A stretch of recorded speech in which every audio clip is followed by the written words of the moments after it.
Afin d'étudier l'artère axillaire, il est nécessaire de connaître sa situation dans la fosse axillaire. Cette fosse se compose d'un plan postérieur, composé par le muscle subscapulaire, ainsi que la scapula, d'un plan médial, composé des 5 premières côtes, ainsi que du muscle dentelé antérieur.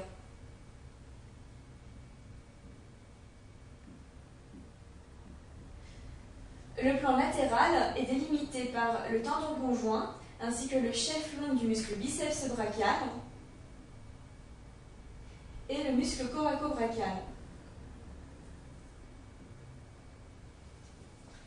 La limite inférieure est marquée par le muscle grand rond, autour duquel va s'enrouler le muscle grand dorsal.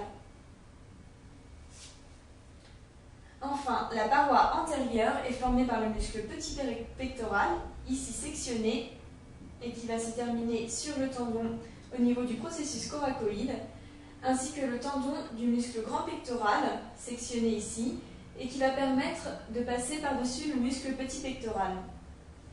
On peut noter sur cette vue le passage du chef long du muscle triceps brachial. L'artère axillaire pénètre par le haut, entre le muscle scalène antérieur et le muscle scalène moyen, par la fente interscalénique. Elle provient de l'artère subclavière. Elle se poursuit vers le bas et se termine au niveau de la limite inférieure du muscle grand pectoral, où elle prend le nom d'artère brachiale. Cette artère a pour contact une veine, la veine axillaire dans sa partie interne, ainsi que les 3 troncs du plexus brachial. Enfin, on peut noter la présence de lymphoneux. Ils se divisent en 4 groupes, qui sont les lymphoneux centraux autour de l'artère, les lymphoneux apicaux dans la partie supérieure de la fosse axillaire, les lymphoneux subscapulaires au niveau de la paroi postérieure et les lymphoneux pectoraux au niveau de la paroi antérieure, en arrière du muscle grand pectoral et petit pectoral. L'artère peut être décomposée. Elle porte plusieurs petites collatérales. Il s'agit dans un premier temps de l'artère thoracique suprême. Cette artère va vasculariser la paroi latérale du thorax dans sa partie supérieure. Puis vient l'artère thoraco-acromiale. Cette artère se divise précocement en 2 petites branches.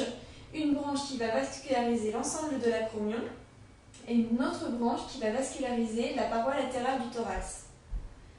Puis vient l'artère thoracique latérale qui vascularise la partie inférieure de la paroi thoracique latérale.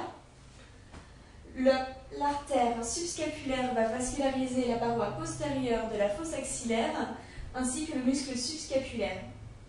Enfin, les artères circonflexes antérieures et postérieures. Elles vont s'enrouler autour du col de l'humérus afin de former un cercle périartériel.